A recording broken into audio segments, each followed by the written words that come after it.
Hello, we're going to be in Genesis chapter 8 and 9 today, which primarily deals with the aftermath of the flood, Noah and his family and what they did. Let's begin in chapter 8 then, where it says, "But God remembered Noah." Now remember that the word God is Elohim. We're going to run across the term Yahweh here in verse 21. There's been much discussion in recent years about source criticism for the Pentateuch. It's known as the JEDP theory of source criticism. I really have tremendous problems with that. I think a good book for you to look into on that would be Josh McDowell's Evidence That Demands a Verdict, Volume 2. The word Elohim, the rabbis say, speaks of God as creator and God in justice. But the term Yahweh, or YHWH, which is the Hebrew verb to be, from Exodus 3:14, the patriarchs didn't call him that. These folks, apparently, in Genesis, he was known as Elohim. The patriarchs, Abraham, Isaac, and Jacob, called him El Shaddai, and not until Moses was he called by this special covenant term Yahweh. The rabbis say it refers to God as Redeemer in His mercy. And I think that fits much better than the elaborate schemes of source criticism. Now the word remembered, this is the idea of that God took the appropriate personal action on behalf of the one that He remembers. Sometimes it's judgment. Most of the time it's blessing. Now the man Noah, of course, the name means rest. And here we have the aftermath of the flood. Noah and all the beasts and all the cattle that were with him in the ark, and God caused a wind to pass over the earth. Now Rashi, which is a Middle Ages Jewish commentator, says this was a spirit of compassion. Because the word wind can mean spirit or wind or breath. But I really think what we have here is another example of God using supernatural timing with natural elements. If you notice in verse 2, the reason the flood came, it rained very heavy, the waters of the deep were broken open. Well, the same natural means that caused the flood are the natural means that's going to make the water recede. And so the wind here seems to be a wind for evaporation, for drying, much the same as Exodus 14:21, where God split the waters of the Red Sea, then caused an east wind to blow all night and dry the bottom out. Okay? And the water subsided. It's interesting, this word subsided is the word anger. It's used in Esther chapter 2, verse 1 of the king's anger. And some say, well, that shows that God was angry and now He's not. There is an element of God's wrath here. And there are all kind of connections with these words with some of the Babylonian creation accounts. Was the flood universal? Was it local? And so I want to show you a few books, if I could, that you might want to look a little further in. There is a lot of connections between the account in Genesis, both of creation and of the flood, and what's known as the Babylonian creation account and the Gilgamesh epic. Now here's a little book on the Babylonian Genesis. There are very similar trends between the two. I think the Babylonian account is a corruption of the biblical account. Okay? And then we have the Gilgamesh epic, and it also has very many parallels in these early parts of Genesis, and you might want to read them and see the parallels. And what will strike you is, although they are similar in many parts as far as technical words and this happening and that happening, sending out a dove and all of that, you'll find a striking difference in the purpose, in the beauty, in the scope, and the power of the narrative. So I think there is a connection, but I really think since the Tower of Babel, men's hearts have been getting further away from the Lord, and the remembrance of these early days was becoming more and more corrupted. I see this same thing in Greek and Roman mythology about the half-gods on Mount Zeus. There's probably a historical kernel of that, because I think in Genesis 6 that angels did marry human beings or cohabit with them, and the race of the giants came. So I think from these earlier parts of Genesis, there's a corruption in the traditions outside of the nation of Israel, and you might want to see these books. Now I want to mention to you a couple of good books on the flood. Conservative scholars really disagree over, was it universal, was it local? Now those who want to make it universal are trying to deal with the text and take it literally. Those who say it's local are trying to balance the textual evidence with evidence from archaeology and anthropology. Now, one that I really like, and you'll like this book, it's Bernard Ram, The Christian View of Science and Scripture. Now, he holds to a local flood, and I think that's fine. I don't agree with that, but he certainly welcomed his opinion. The other one I have is the Genesis Flood by Whitcomb and Morris. And this is a very detailed book on the problems of geology and movement of water and fossilization and the flood. Was it universal and all that? They would hold to a universal flood. It's a very technical book, a very complete book, but if you're really interested in this, I think it's important you see it. I want to show you two more books because I think it's such a hassle today between conservative Christianity and modern science, and there shouldn't be, for I don't think Christians have to be afraid of truth. I think God is the author of all truth. So I want to give you two books here that I think if you have a child going to college or if you're interested in the relationship between science and faith, these two books will answer a lot of questions for you. They've really helped me. The first one I want to recommend is The Scientific Enterprise and the Christian Faith by Malcolm Jeeves. You'll really like this. It deals with the scientific method. And here's one, Religion and the Rise of Modern Science by R. Huikos. And I think you'll really enjoy these two as they give a balanced perspective on where Western science developed, how it developed, and the place the Bible plays in that. Remember, the Bible is not an anti-scientific book. It is a pre-scientific book, and these books will help you deal with that. And you need, as a Christian, to be able to articulate your faith in light of modern scientific discovery. Notice it mentions the ark came to rest on the mountains of Ararat. Now, Ararat, there have been two possible locations. One is the mountains of modern Turkey, right on the Russian border, but the other one is the mountains in Kyrgyzstan, close to Lake Van. It'd be just directly north of the Tigris-Euphrates headwaters. Which it is, I'm not really sure. But notice it says the mountains of Ararat, not the highest peak. And so it came to rest on the mountain range. Now, notice in verse 6 where it mentions, and it came about at the end of 40 days. Now, 40 days in the Bible is usually a long period of indefinite time. But here, because the context is so specific, it's the 10th month and the first day and all of that, we'll probably hear it's a little more specific, okay? That Noah opened the window of the ark which he had made. Now, there's a very rare term for window mentioned in chapter 6, verse 16. But this term here is a different term, not the same rare term. We're not exactly sure what this window was, where it was located, how big it was, how it opened. Some think and theorize it was way up under the eave of the ark where Noah could not see very far. It seems like if he could see, he would have the answer to his question and wouldn't have to send out birds.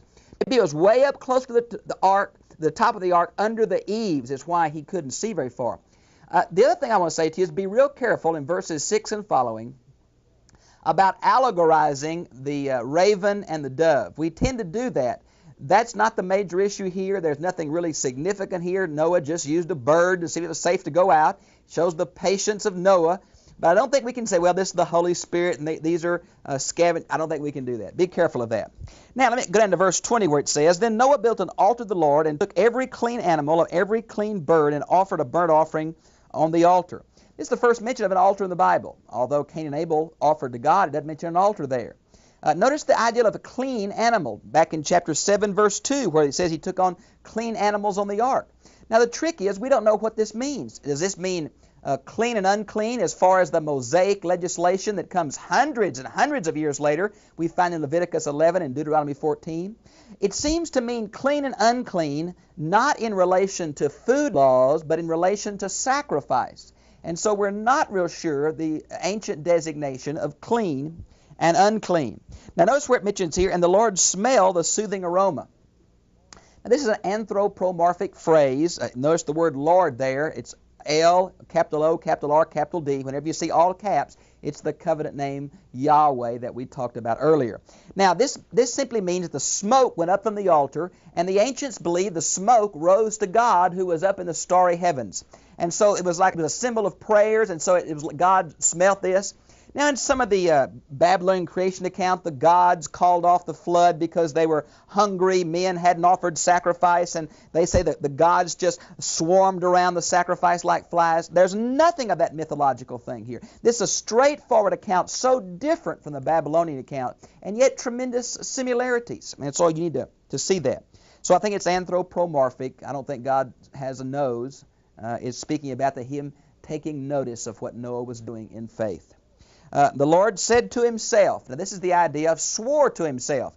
Who does God swear by? Who does God affirm? Who does God talk to? Well, himself. And so here he affirms to himself that he's never going to curse the ground because of man. Now, do not link this curse the ground here with Genesis 3:15. This has nothing to do with Genesis 3. This has to do with the flood. And so the ground is still cursed generally, and man's going to still have to work with the sweat of his brow, and there's still the problem of relationship between men and women. That's all part of that original Genesis 3. This does not affect that. But notice, if you would, where it says, "For the intent of man's heart is evil from his youth." This is an affirmation of what Christian theologians call original sin, or the results of the fall. That not that we're as bad as we can be, but that all aspects of us fail. Our mind, our will, our emotion, our world, everything. Now, the rabbis do not believe in original sin. They go along with the view of the propensities, the Yetzer Hara and the Yetzer Hatov, the evil and good impulse. But I think this, along with Psalms 51, and especially Romans 5:12 and following, affirm to me the existence of original sin as a doctrine. I think that's true. Now, in verse 22 and following, notice that God's going to put everything in a pattern, that nature is going to have an orderliness. And this is what Western science is based on. It's called uniformitarianism, that things are happening at the same rate in the same way as they have. And this is the basis. You might want to see the first few verses, I believe it's 1 through 6 of Psalms 19. And that is the basis of Western science, a view in a God who created nature in an orderly way. That's why Western science developed in the West and not in the East, with their more cyclical view of God and theology and nature. Now, chapter 9. And God blessed Noah. Well, that's important. Noah's worried. Everybody's been killed. Everything's died. And Noah's a little antsy, I would imagine, and so is his family. But the Lord blessed Noah. Even with the evil of his own heart, God blessed him. That's a good word for us, because well, the evil of our own hearts, aren't you glad God still loves us and makes provision for us in the midst of our sin? Okay. Be fruitful and multiply and fill the earth. Now, notice it's the second beginning for man, the same kind of admonition. But notice that the earth is be subject. We're to subdue it and be subject to us is changed. Also, there's a different relationship with the animals. Look at verse 2. The fear of you and the terror of you shall be on every beast. Wow, how different from the Garden of Eden. How different it's going to be in the eschaton of the last days. You ought to see Isaiah chapter 11, where man and beast will be reunited. But now there's a terror on man. Some have theorized the wild animals would have killed man in his weakness very early, and this gave man a chance to develop, being much less stronger and much less speedy than the animals. I don't know. That's kind of a speculation. Notice it says, with everything that creeps on the ground, all the fish of the sea, into your hands they are given. Man still has domination. And then it says, every moving thing that is alive shall be food for you. Notice there is no distinction here between clean and unclean as far as eating. There is as far as sacrifice, but not for eating. Everything was available for man to eat. Now, some have said they had no time to plant and harvest. So this is simply for God's provision for man to eat during this time. All the green plants would have died. I just don't know about that. I give all to you as I gave the green plant. And there we have an example going back to Genesis, okay? Only you shall not eat flesh with its life that is in its blood. Now here is the major theological truth of this whole passage. This is what it's focusing on. This is what's so significant. Now I want you to follow with me. There is a distinction in the Old Testament sacrificial system that the life is in the blood. I want to give you a few references if I could. You might want to see Leviticus 17, 10 through 16, Deuteronomy 12, 16 and 23, Acts 15, 29, and I left out Leviticus 3, 17. They realized that when they cut themselves, enough of that red stuff ran out, they died. And the ancients began to believe that life was in the blood, and the blood had a very important sacrificial character to it. It's really setting the stage for the sacrificial system, which I believe set the stage for the substitutionary vicarious atonement of Christ. It's only from understanding the sacrificial system that an innocent life had to be shed for sin that we understand the beautiful and radical significance of Jesus, the Lamb of God, without spot or wrinkle or stain or sin, slain from the foundations of the earth for us. It's only in this kindergarten lesson that we learn further the significance of Christ, and I believe that's what we're talking about here. Now, verse 5, and surely I'll require your life blood. Well, this seems to be a penalty for murder. You might want to see Numbers 35:33. From every beast I will require it. From every man and from every man's brother I'll require the life of man. Now, Maimonides says this refers to suicide and murder. But I really think what it's saying is saying that man is responsible to the society in which he lives. This, to me, is a pretty good Old Testament incipient backdrop to the concept of capital punishment. And I believe that is related in the Bible. In Romans 13:4, it talks about the state does not bear the sword for nothing. And the word there for sword is the short sword the Roman soldiers carried in their belt, and that's what they used to capitate Roman citizens. So this is true. This is almost an eye for an eye in an Old Testament sense. But what it's saying is that man is so precious that whether it's a beast or another man that kills a human being, because it bears the image of God, life will be required at that person's hand. Now, verse 5 is prose, and verse 6 is poetry. Same truth. Whoever sheds man's blood, by man his blood shall be shed. Now this seems to refer to the Goel, the kinsman redeemer or kinsman avenger. That if one of your family members were killed, that person took it on himself to avenge that death. For in the image of God he made man. Now what it exactly means by image, we're not sure. Roman Catholic theology makes a lot of distinction between image and likeness in the first few chapters of Genesis. They would say that man's image fell, but man's likeness didn't. They would say the likeness is his rational ability, and the other refers to the superadded gifts of immortality and no pain in that. But I really think that's making too much of a distinction. What we're saying is there is something in us that's like God. I don't think it's a physical image. Maybe it's the ability to relate on an intellectual level. Maybe it's the ability to reason. Maybe the ability to choose. We're just not sure. I'm certain it's the ability to have interpersonal relationships. And so all men are made in God's image. Now look at verse 7. And as for you, be fruitful and multiply. Here's a specific command to the men, while the other was a specific command to the animals, okay? Populate the earth abundantly and multiply in it. Then God spoke to Noah and told him and his sons, saying, notice that Noah was patient to listen to God's word, and God spoke to him. Oh, by the way, I want to mention to you, in verse 7, the rabbis say, because in the context of murder, that couples that intentionally have no children are guilty of murder. Whew, it's pretty tough exegesis, isn't it? Now behold, verse 9, I myself do establish my covenant with you and your descendants forever. Now you ought to see chapter 6, verse 18. God is reestablishing a covenant. Of all the covenants that I can think of, whether with Adam or with Abraham or with Moses or whatever, this is the only one that is totally unconditional. Nothing is required of Noah in the sense of keeping any rules, performing any task. It's God saying, I'm going to do this. I destroyed all mankind, and I'm not going to do that anymore, and I'm going to make a covenant with you. I won't do that.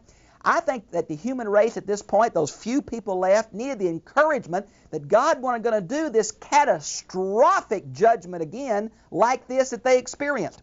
And that seems to be the purpose of this.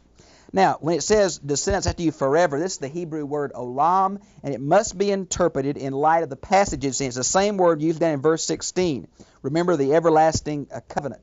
Okay, sometimes it means permanent, sometimes for an age or a period, and that seems to be what it is here. And with every living creature that is with you. Now notice God made the covenant not just with Noah and his family, but with all living creatures. Back in Genesis, the same word nephesh, that's usually translated soul for man, is the same word that's used for the beasts of the field. God loves the animals too. They can't relate to him. They're not his supreme creation. He didn't die to redeem them, but animals seem to be important to God also. Now, notice where, verse 11. And I will establish my covenant with you, and with all the flesh shall never again be cut off by water of the flood, neither shall there again be a flood to destroy the earth. That's not saying there won't be floods. It's just saying there won't be a catastrophic universal flood to kill all life again. That's what it's saying. Notice it says, with you in all successive generations in verse 12.